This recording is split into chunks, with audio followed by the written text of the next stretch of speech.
नमस्कार दोस्तों। द गुरु 26 पे आपका स्वागत है। हम लोग क्लास 6 से 12 सीरीज चला रहे हैं एनसीईआरटी का, क्लास 6 से 12 तक के, जिसमें आज हम लोग करेंगे क्लास 6 का हिस्ट्री का। आज सेकेंड लास्ट क्लास है आज। उसके बाद कल हिस्ट्री ख़त्म हो जाएगा क्लास 6 का, और पॉलिटी भी कल ख़त्म हो जाएगा। तो क्लास 6 का पॉलिटी और हिस्ट्री ख़त्म हो जाएगा, तो क्लास जो बचेगा ज्योग्राफी का, इकोनॉमिक्स वगैरह का, उसका क्लास स्टार्ट हो जाएगा। और साइड से 7 क्लास भी स्टार्ट कर दिया जाएगा। तो चलिए बिना देर किए स्टार्ट करते हैं आज का क्लास। तो पाठ 10 में चैप्टर का नाम है नए साम्राज्य और राज्य। सबसे पहले हम लोग प्रशस्तियाँ को समझेंगे। यह कह रहा है कि यह एक विशेष किस्म का अभिलेख है। मतलब प्रशस्तियाँ जो है एक विशेष प्रकार का क्या है, अभिलेख ही है, जिसे प्रशस्ति कहते हैं। यह एक संस्कृत शब्द है। प्रशस्ति है एक संस्कृत शब्द है जिसका अर्थ होता है प्रशंसा। प्रशस्तियाँ लिखने का प्रचलन भी था पहले। पहले प्रशस्तियाँ भी लिखी जाती थी। और समुद्रगुप्त की प्रशस्ति के बारे में हम लोग जानेंगे कि समुद्रगुप्त के दरबार में कवि और मंत्री रहे थे। कौन? हरिसेन। मतलब कि हरिसेन किनके दरबार को सुशोभित करते थे? तो समुद्रगुप्त को। ओके, तो समुद्रगुप्त के दरबार में रहते थे हरिसेन। ये कवि और मंत्री भी थे। ये क्या किए कि जो इनके राजा थे समुद्रगुप्त, इनके बारे में बोले हैं कि समुद्रगुप्त युद्धों को जीतने वाले राजा, विद्वान और उत्कृष्ट कवि के बारे में बोला है। कि हरिश्चंद्र ने कहा है कि समुद्रगुप्त क्या क्या थे? एक योद्धा थे, युद्धों के जीतने वाले राजा, विद्वान और उत्कृष्ट कवि थे। ये कह के इनकी प्रशंसा की है समुद्रगुप्त की। आगे हम लोग बढ़ेंगे नेक्स्ट। हरिसेन द्वारा समुद्रगुप्त की नीतियाँ क्या क्या थी? मतलब समुद्रगुप्त की क्या क्या नीतियाँ थी, हरिसेन बताए हैं। क्या क्या बताए हैं कि आर्यावर्त के 9 शासकों को समुद्रगुप्त ने हराकर, आर्यावर्त के, देखिए हिंदुस्तान का ही, हिंदुस्तान, इंडिया, जम्बूद्वीप, आर्यावर्त है ना, ये सब भारत का ही नाम है। तो आर्यावर्त भारत के बारे में ही कहा जा रहा है कि भारत के 9 शासकों को समुद्रगुप्त ने हराकर उनके राज्य को अपने साम्राज्य में मिला लिया। दूसरा कह रहा है कि दक्षिणापथ के कितना 12 शासक आते थे। इन सब ने हार जाने पर समुद्रगुप्त के सामने समर्पण कर दिया था। इनमें असम, तटीय बंगाल, नेपाल, उत्तर पश्चिमी में कई गण या संघ आते थे। ये समुद्रगुप्त के लिए उपहार भी लाते थे। उनके आज्ञाओं का पालन करते थे तथा उनके दरबार में उपस्थित हुआ करते थे। किनके दरबार में उपस्थित हुआ करते थे? समुद्रगुप्त के दरबार में। कुषाण तथा शक वंश और श्रीलंका के शासक भी थे। इन्होंने समुद्रगुप्त की अधीनता स्वीकार की और अपने पुत्रियों का विवाह समुद्रगुप्त के साथ किया था। कौन? तो कुषाण, शक वंश और श्रीलंका के शासक, ये भी इनके अधीन ही रहे थे, समुद्रगुप्त के अधीन ही। मतलब महान शासक इनको कहा जाता है। ये विक्रमादित्य की उपाधि भी धारण किए थे समुद्रगुप्त। आगे बढ़ते हैं हम लोग विक्रम संवत के बारे में। 58 ईसा पूर्व के प्रारंभ होने वाले विक्रम संवत को गुप्त राजा चंद्रगुप्त द्वितीय के नाम से जोड़ा जाता है। कहा जाता है कि चंद्रगुप्त जो द्वितीय थे, इस शकों पर विजय प्राप्त करने के प्रतीक के रूप में इस संवत की स्थापना की थी। कौन? चंद्रगुप्त द्वितीय। ठीक है, मतलब कि शक संवत किसने चलाया? विक्रम संवत किसने चलाया? तो चंद्रगुप्त द्वितीय ने चलाया। और किस पे विजय प्राप्त करने के उपलक्ष्य में? तो शकों के पर विजय प्राप्त करने के उपलक्ष्य में चलाया था। और विक्रमादित्य की उपाधि भी इन्हें मिली थी। चंद्रगुप्त द्वितीय को विक्रमादित्य की उपाधि भी मिली थी। अब वंशावलियों के बारे में जानेंगे। अधिकांश प्रशस्तियाँ शासकों के पूर्वजों के बारे में बताती हैं। अधिकांश प्रशस्तियाँ हैं जो उनके पूर्वजों के बारे में बताती हैं, शासकों के पूर्वजों के बारे में बताती हैं। उनकी माँ कुमार देवी। सब किनके बारे में कहा जा रहा है?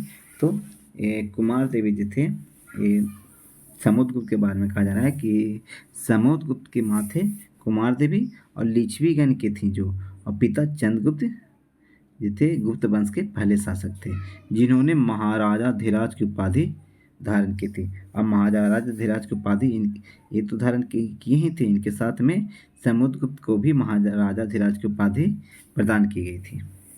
आगे बढ़ते हम लोग हर्षवर्धन तथा हर्षचरित के बारे में जानेंगे।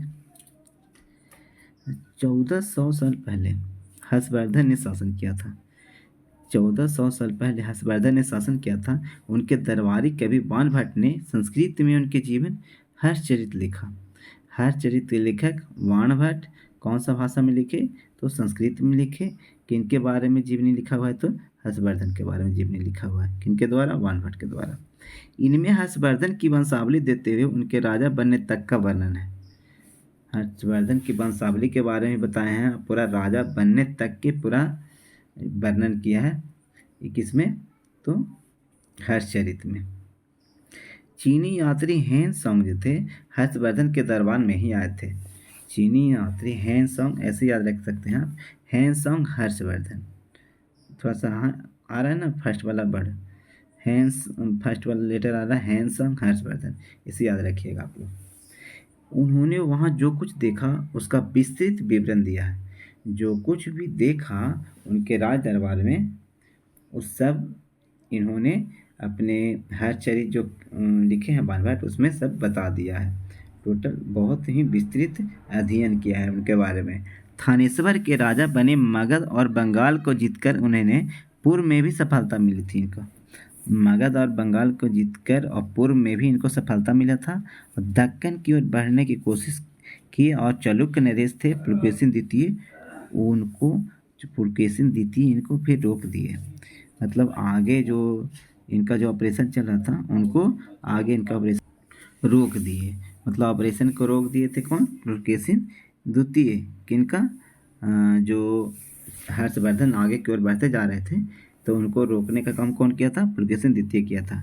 अब पुलकेशिन द्वितीय की भी प्रशस्तियों के बारे में जानेंगे। तो उनका प्रशस्ति के बारे में, पुलकेशिन द्वितीय की प्रशस्ति के बारे में आप थोड़ा सा पढ़ लेते हैं हम लोग। तो इस काल में पल्लव और चालुक्य दक्षिण भारत के सबसे महत्वपूर्ण राजवंश थे। पल्लव और चालुक्य दक्षिण भारत के सबसे महत्वपूर्ण राजवंश थे। पल्लवों का राज्य राजधानी कांचीपुरम के आसपास के क्षेत्र से लेकर कावेरी नदी के डेल्टा तक फैला हुआ था। पल्लवों की राजधानी जो थी कांचीपुरम के आसपास के क्षेत्र से लेकर कावेरी नदी तक फैला हुआ था, कावेरी नदी के डेल्टा तक। जबकि चालुक्यों का राज्य कृष्णा और तुंगभद्रा नदियों के बीच स्थित था। चालुक्यों की राजधानी कहाँ था? ऐहोल, याद रखिएगा। चालुक्य की राजधानी ऐहोल था। यह एक प्रमुख व्यापारिक केंद्र था। ऐहोल था जो व्यापारिक केंद्र था। धीरे धीरे यह एक धार्मिक केंद्र के रूप में भी बन गया और जहाँ कई मंदिरें थीं।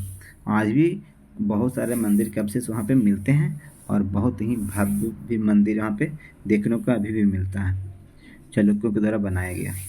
पल्लव और चालुक्य एक दूसरे की सीमाओं का अतिक्रमण करते थे।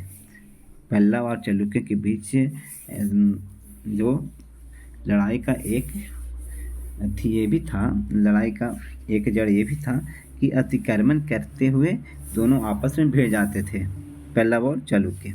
पुलकेशिन द्वितीय सबसे महत्वपूर्ण चालुक्य राजा थे। चालुक्य राजा में सबसे महत्वपूर्ण पूछे तो पुलकेशिन द्वितीय हुए। उनके पुलकेशिन द्वितीय के दरबार में एक कवि रहते थे, रवि कीर्ति पुलकेशिन द्वितीय के दरबारी कवि थे। इन्होंने एक रचना किया है, क्या चीज? प्रयाग प्रशस्ति। यहाँ पे दिया हुआ नहीं, यहाँ पे अच्छा रवि कीर्ति के बारे में ही दिया है। रवि कीर्ति एक मतलब इसका एक रचित प्रशस्ति से पता चलता है कि मतलब ऐसा एक ग्रंथ लिखे हैं रवि कीर्ति, उससे पता चलता है इनके बारे में, पुलकेशिन द्वितीय के बारे में। रवि कीर्ति जो हैं उनके अनुसार ये पुलकेशिन द्वितीय थे पूर्व तथा पश्चिम दोनों समुद्र तटीय इलाकों में अपने अभियान चलाए थे। तो ऐसे है ना इंडिया, तो इस तट है यहाँ पे समुद्र तटीय पूरा है, तो पूर्व भी और पश्चिम भी, इधर भी और इधर भी, दोनों तरफ अपना अभियान चलाए थे कौन?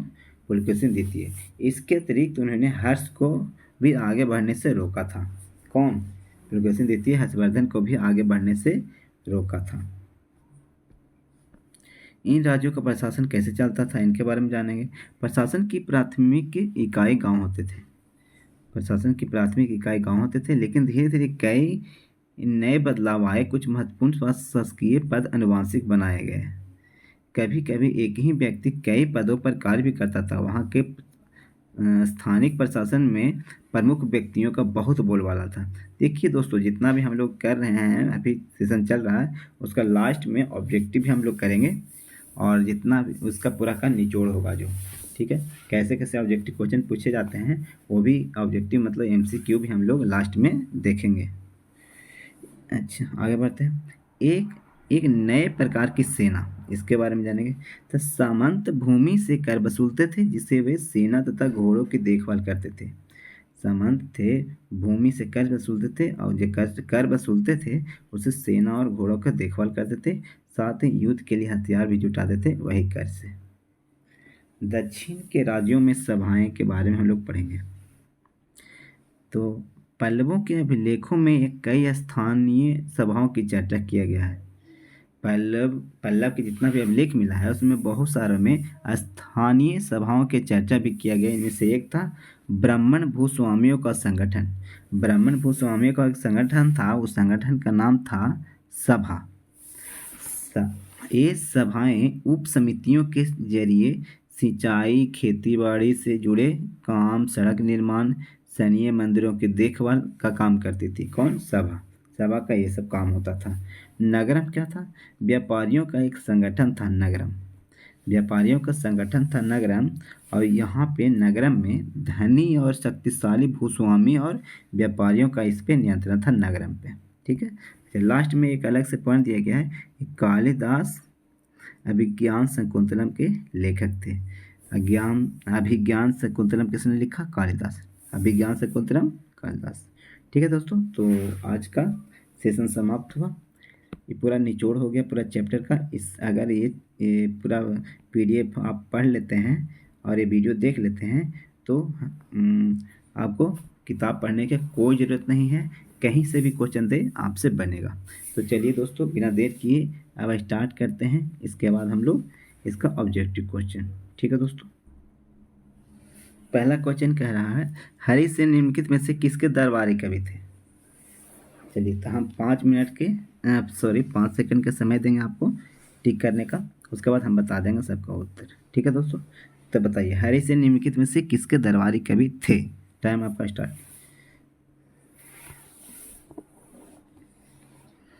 टाइम खत्म हो गया। हरिसेन, इसका सही आंसर हो जाएगा, सॉरी, इसका सही आंसर होगा ऑप्शन नंबर बी, समुद्रगुप्त। आगे बढ़ते हैं, सेकंड क्वेश्चन। इलाहाबाद का अशोक स्तंभ अभिलेख निम्नलिखित में से किसके काल के बारे में सूचना प्रदान करता है? चलिए, तो इसका आंसर दीजिए। टाइम समाप्त। इसका सही आंसर हो जाएगा ऑप्शन नंबर डी, समुद्रगुप्त। आगे, हरिसेन द्वारा वर्णित विभिन्न प्रकार के राजाओं और उसके प्रति समुद्रगुप्त की नीतियों के संदर्भ में निम्नलिखित कथनों में से कौन सा एक सही नहीं है? सही नहीं है कह रहा है। तो समुद्रगुप्त ए में कह रहा है, समुद्रगुप्त ने आर्यावर्त के सभी 9 शासकों को हराकर उनके राज्यों को अपने साम्राज्य में मिला लिया था। सेकंड है, उसने दक्षिणापथ के सभी 12 शासकों को हराकर उनके राज्यों को अपने साम्राज्य में मिला लिया था। तीसरा है कि समुद्रगुप्त के राज्य के पड़ोसी देश समुद्रगुप्त के लिए उपहार लाते थे, उनके आज्ञाओं का पालन करते थे। डी है, बाहरी राज्यों ने समुद्रगुप्त की अधीनता स्वीकार किया और अपनी पुत्रियों का विवाह उससे किया। इसमें से कौन गलत है, चुनना है। आपका टाइम समाप्त हुआ। इसका सही आंसर हो जाएगा ऑप्शन नंबर बी। आगे बढ़ते हैं, तीसरा क्वेश्चन देखते हैं हम लोग। निम्नलिखित में से किसके द्वारा महाराजा धीराज की उपाधि धारण की गई थी? तो सही आंसर दीजिए। चंद्रगुप्त प्रथम, समुद्रगुप्त, चंद्रगुप्त द्वितीय और कुमारगुप्त। कौन सा कोड सही है, देना है आंसर। Time start. टाइम खत्म हो गया आपका। सही आंसर इसमें हो जाएगा ऑप्शन नंबर 1 और 2, मतलब कि बी, ये दोनों है सही। चंद्रगुप्त प्रथम और समुद्रगुप्त। आगे बढ़ते हैं, पांचवा क्वेश्चन देखिए, शक विजेता निम्नलिखित में से किसे कहा जाता है? इसका सही आंसर दीजिए। आपका समय खत्म हो चुका, तो इसका सही आंसर है चंद्रगुप्त द्वितीय। अगला क्वेश्चन, कालिदास निम्नलिखित में से किसके दरबार में थे? Your time start now.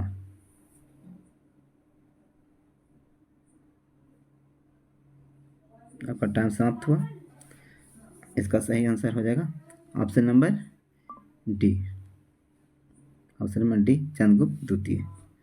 Next, वानभट्ट निम्नलिखित में से किसके दरबारी कवि थे? वानभट्ट।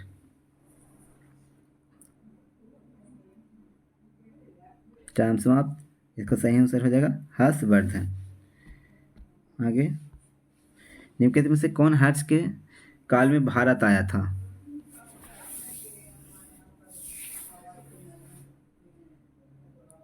टाइम समाप्त। इसका सही आंसर हो जाएगा हैंसोंग। हर्षवर्धन हैंसोंग आपको बताए थे, ठीक। 9 नंबर क्वेश्चन देखिए, कांचीपुरम निम्नलिखित में से किसकी राजधानी थी? सही आंसर दीजिए।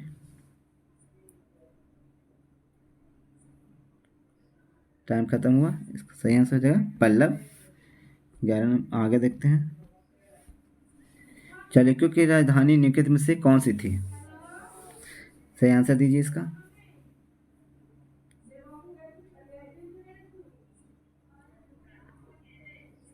टाइम खत्म हुआ। इसका सही आंसर है एहोल। 12 नंबर देखिए, रवि कीर्ति निम्नलिखित में से किसके दरबारी कवि थे? रवि कीर्ति।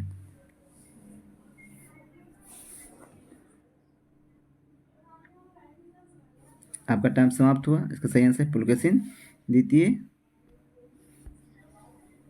पल्लव और चालुक्य एक दूसरे की सीमाओं का अतिक्रमण करते थे, पहला में कह रहा है। दूसरा कह रहा है पल्लवों और चालुक्यों को क्रमशः चोलों और राष्ट्रकूटों ने अंतिम रूप से समाप्त कर दिया था। तो बताइए इनमें से कौन सही है?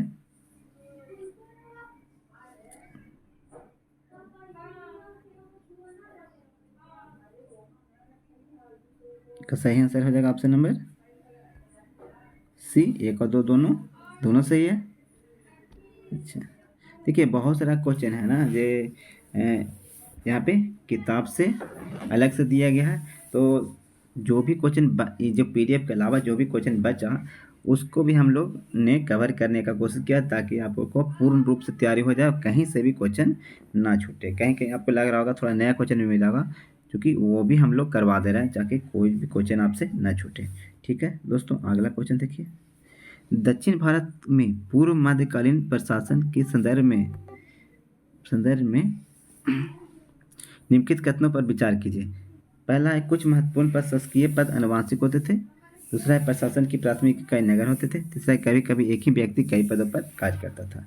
तो इसका सही आंसर है, अच्छा आप चलिए 5 सेकंड लीजिए, आंसर दीजिए इसका। इसका सही आंसर हो जाएगा ऑप्शन नंबर सी, 1 और 3। ये दोनों सही हो जाएगा और ये गलत हो जाएगा। आगे देखिए 15 नंबर क्वेश्चन, अभिज्ञान शकुंतलम निम्नलिखित में से किसका प्रसिद्ध नाटक है? अभिज्ञान शकुंतलम, आंसर दीजिए इसका।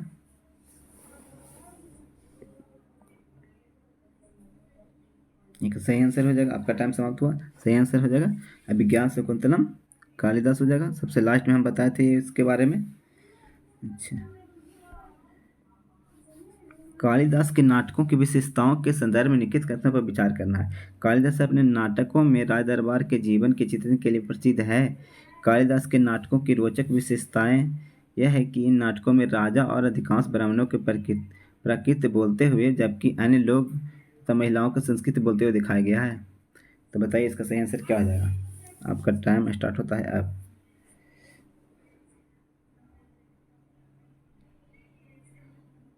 चलिए आपका टाइम समाप्त हुआ। इसका सही आंसर हो जाएगा ऑप्शन नंबर ए, क्योंकि ए वाला पूर्ण रूप से गलती है। यहाँ पर देख रहे होंगे महिलाओं के लिए अलग कह रहा है और पुरुषों के लिए, ब्राह्मण के लिए अलग कह रहा है। ये सब तो ये पूर्ण रूप से गलत है। ये सही हो जाएगा option number A. Last question, इस्लाम के संदर्भ में निम्नलिखित कथनों पर विचार करना है। देखिए इस्लाम के बारे में तो हम लोग नहीं पढ़े, लेकिन इस्लाम का कुछ क्वेश्चन था वहाँ पे, तो हम लोगों ने करवा दिया कि पूर्व पैगंबर मोहम्मद ने अरब में इस्लाम नामक नए धर्म की शुरुआत की थी। अपनी उत्पत्ति के 9 सालों में के दौरान इस्लाम उत्तरी अफ्रीका, स्पेन, ईरान और भारत में फैल गया। और तीसरा है, अरब नाविक जो इस महाद्वीप के तटीय बस्तियों से पहले से ही परिचित थे, अब अपने साथ नए धर्म को भी लेके आए। तो बताइए इनमें से कौन सही हो जाएगा। चलिए आपका टाइम समाप्त हुआ, इसका सही आंसर हो जाएगा डी, मतलब तीनों सही है। ठीक है दोस्तों, तो आज का सेशन यहीं पे समाप्त होता है और आशा करते हैं कि आपको ये सेशन पसंद आया होगा तो लाइक सब्सक्राइब जरूर कीजिएगा। सब्सक्राइब करके अपने दोस्तों के साथ शेयर भी कीजिएगा और स्टेटस में भी अगर मेरे वीडियो का लिंक लगा लीजिएगा तो अच्छी बात है, यही सपोर्ट हो जाएगा, अच्छा सपोर्ट हो जाएगा। तो चलिए दोस्तों, आगे कल मिलते हैं। कल लास्ट क्लास हो जाएगा, क्लास 6 का लास्ट क्लास हो जाएगा, हिस्ट्री का और पॉलिटी का। ठीक है दोस्तों, इसी के साथ विदा लेते हैं, जब तक के लिए जय हिंद।